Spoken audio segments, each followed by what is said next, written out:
Hey everyone, have you ever noticed how last week's main event, almost everyone saw the same story? Ilia Topuria was too young, too sharp, and too confident for Justin Gaethje. Alex Pereira was too powerful, too dangerous, and too close to history for Ciryl Gane. Both looked like the obvious picks, both lost. And the strange part is the warning signs were there the entire time. Gaethje was the exact kind of fighter built to destroy Topuria's rhythm, drag him into deep water, and make an undefeated champion prove he could stay composed when the fight stopped being clean. Gane was the exact kind of heavyweight built to turn Pereira's new size into a weakness, force him to chase, and make one of the most dangerous strikers in MMA look slow.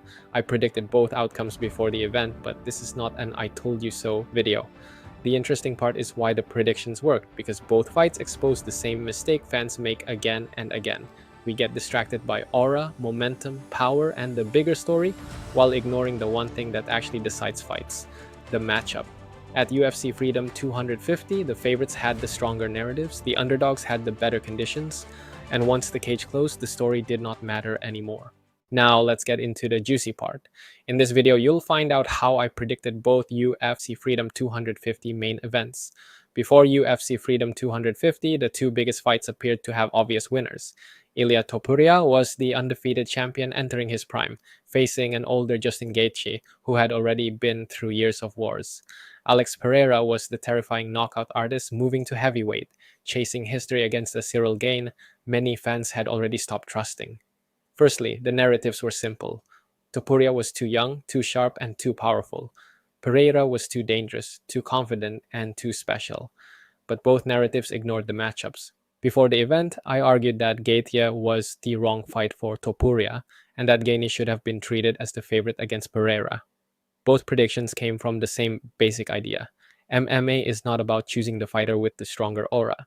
It is about identifying which fighter is being asked to survive the more difficult conditions. At UFC Freedom 250, Topuria and Pereira were carrying the bigger stories. Gaethje and Gane were carrying the better matchups. That difference decided both fights.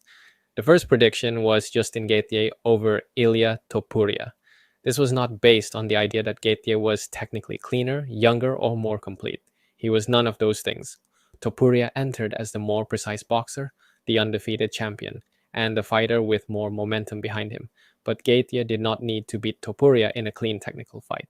He needed to prevent a clean technical fight from happening. That was the entire prediction. Topuria is most dangerous when he feels in control. He plants his feet, reads reactions, closes distance, and throws compact combinations with complete confidence. So his power is real, but the control around that power is what makes him special. He does not normally look rushed or uncertain. He makes the opponent feel like they are the one reacting. Gaethje's risk and unstable style was built to attack that comfort. The leg kicks, the pressure, the physical exchanges, and the willingness to continue after being hurt all created the possibility of a fight where Topuria could not settle into his usual rhythm. Gaethje did not have to make Topuria look unskilled, he had to make him uncomfortable long enough for the fight to change. That is exactly what happened. Topuria had early success and narrowly controlled the opening portion of the fight, although I gave the first round to Justin. That was expected. Gaethje was always likely to absorb clean shots early because Topuria was faster and more precise. But he did absorb them like a true lightweight.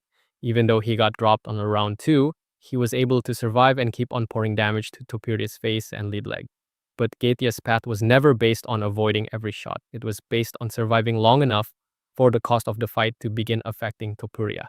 By the third round, the momentum changed. Gaethje's right hand and jab began damaging Topuria, and the clean, controlled fight started becoming something harsher. Topuria was no longer simply building combinations against an opponent waiting to be finished.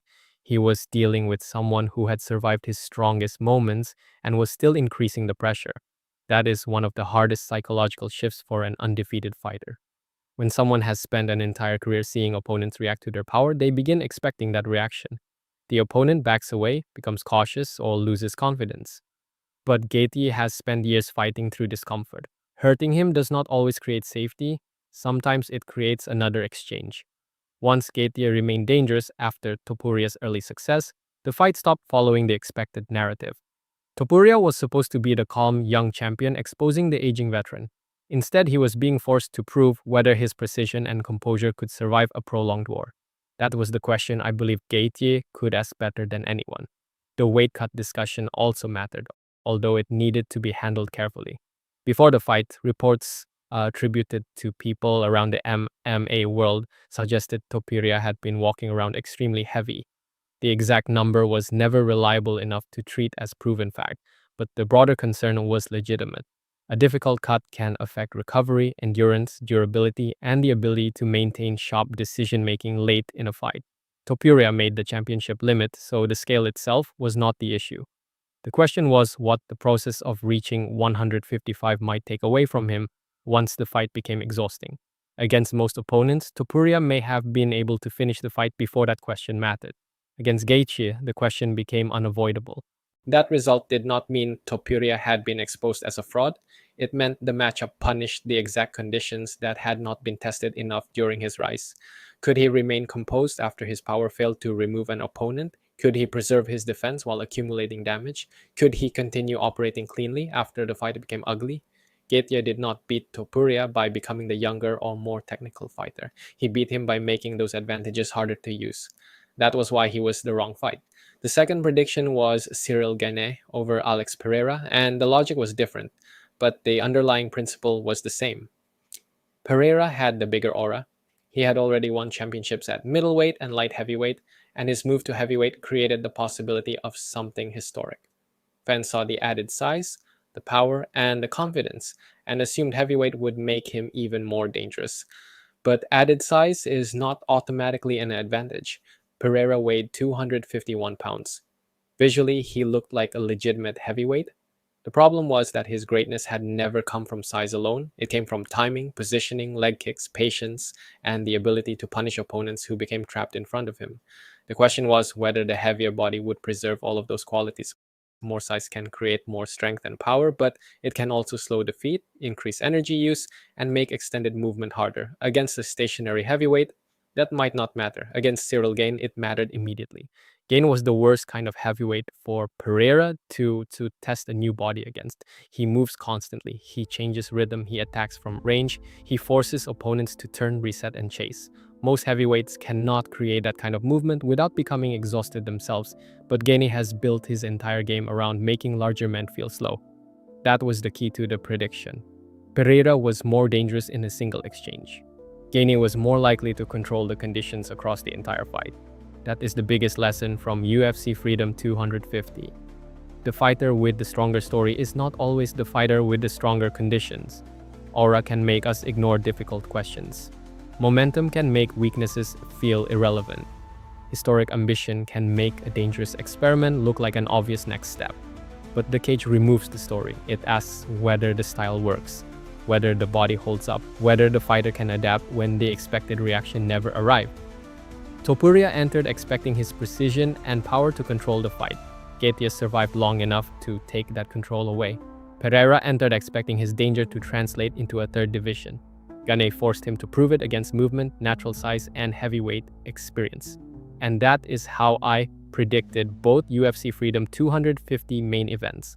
Not by knowing exactly when the fights would end, not by pretending the underdogs had no weaknesses, but by recognizing which fighters were being asked to survive the harder kind of fight. Because in MMA, the best prediction is rarely about deciding who looks more dangerous. It is about deciding whose game becomes harder to use once the opponent refuses to follow the expected story. If you enjoyed this video, make sure to subscribe and like the video. It will help me out a lot and motivate me to create more video analysis like this one. Peace.